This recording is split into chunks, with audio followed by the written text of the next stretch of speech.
जी, अस्सलाम वालेकुम। USA student visa की क्या रेशियो है? और कुछ लोग कह रहे हैं कि हमारे वीज़ाज़ रिफ्यूज़ हो रहे हैं। यूएसए में स्टूडेंट वीज़ाज़ हमारे रिफ्यूज़ हो रहे हैं।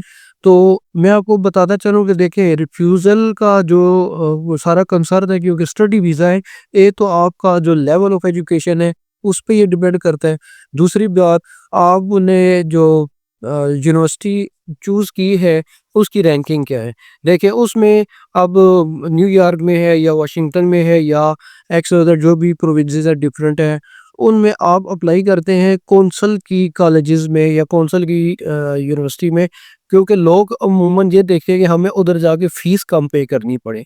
देखिए वीज़ा मिलेगा तो फीस पे करेंगे ना, जब वीज़ा ही नहीं मिला तो फीस किसने पे करनी है? तो वीज़ा को सिक्योर करें, ना कि आप फ्यूचर प्लान देखें कि उधर जाके ये यूनिवर्सिटी हमें जी $20,000 का पैकेज दे रही है और ये यूनिवर्सिटी हमें $12,000 का पैकेज दे रही है। इस पैकेज को मत देखें, आप अपना अच्छी यूनिवर्सिटी में जो एडमिशन है उसको सिक्योर करें। अगर आपका अच्छी यूनिवर्सिटी टॉप 10 रैंकिंग में या अच्छी रैंकिंग वाली यूनिवर्सिटी या यूनिवर्सिटी के कॉलेजेस होंगे, तो आपको डेफ़िनेटली वीज़ा मिलेगा। और दूसरी चीज़ है कि आपका जो अपीयरेंस है वो भी ठीक होनी चाहिए, आपका जो एडमिशन है वो भी ठीक होना चाहिए अच्छी यूनिवर्सिटी का। और फिर अगर इंटरव्यूअर आपसे आपकी फ़ील्ड का मुतालिक कोई बात करता है, तो वो भी आपको बिला किसी आप कहेंगे करने के कि आप सोच में पड़ गए कि जो क्वेश्चन अगर वो करते हैं तो आप थोड़ा-सा सोचने में लग जाते हैं। तो एक मैं आपसे एक छोटी-सी चीज़ शेयर करूँगा। एक खान साहब हैं, वो आए मेरे ऑफ़िस में, तो उन्होंने कहा कि मेरा स्टडी वीज़ा रिफ्यूज़ हुआ है। और मैंने जब उनका देखा जो स्टडी लेटर है, तो वो डॉक्टर का था।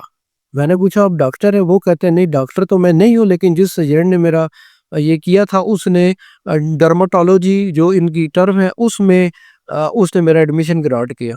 अब अपीयरेंस मुझे नहीं पता वो किस अपीयरेंस में गए थे, लेकिन बता रहे हैं कि मैं सलवार कमीज़ में गया था। तो इंटरव्यूअर जो था उसको आई थिंक डाउट पड़ गया। उसने कहा कि आप डर्मेटोलॉजी के स्पेलिंग मुझे प्रोनाउंस कर दें। आप यकीन करें कि वो स्पेलिंग बेचारे नहीं सुना सके। तो वीज़ा ऑफिसर भी हँसने शुरू हो गया।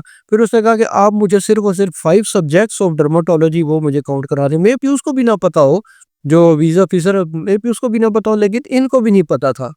अगर ये उनको कोई भी सब्जेक्ट बता देते मेडिकल टर्म्स में, तो मेबी वीज़ा मिल जाता। तो उसने बड़ा एक जो एक्सप्रेशंस थे उसके फ़नी किस्म के थे कि यार ये देखें यार पाकिस्तान में किस तरह लोग डॉक्टर के उसमें जा रहे हैं, तो उसने बड़ा स्ट्रांगली किस्म का उनको रिफ्यूज़ल दिया।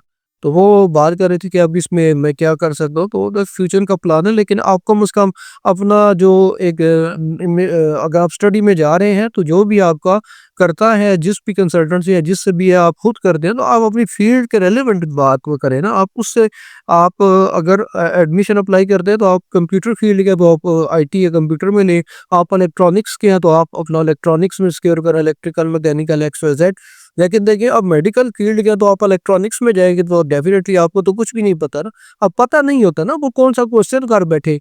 ठीक है, कर दें तो उन्होंने 2 या 3, 4, 5 क्वेश्चन दिए, लेकिन उसी में वो जज कर जाते हैं कि बंदा क्या है। तो ये आज बात मैंने कर दी थी कि स्टूडेंट वीज़ा में आप किस तरह से अपीयर हों, किस तरह इंटरव्यू करें।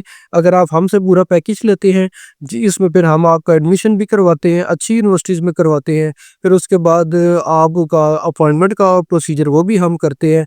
अगर यहाँ पे आपको अपॉइंटमेंट दूर की मिलती है, तो उसकी रीशेड्यूलिंग नज़दीकी मतलब विदिन 2 वीक्स, 3 वीक्स में हम वो भी करवा के देते हैं। और पूरा पैकेज जो यूएसए वीज़ा का वो आपको करके देते हैं, एप्लीकेशन और इंटरव्यू की तैयारी भी करवाते हैं। तो अगर आप हमसे ये पैकेज लेना चाहते हैं, तो दिए गए व्हाट्सएप नंबर पे हमसे राब्ता करें। तो मिलते हैं एक नई वीडियो के साथ। Thank you for watching. अल्लाह हाफ़िज़।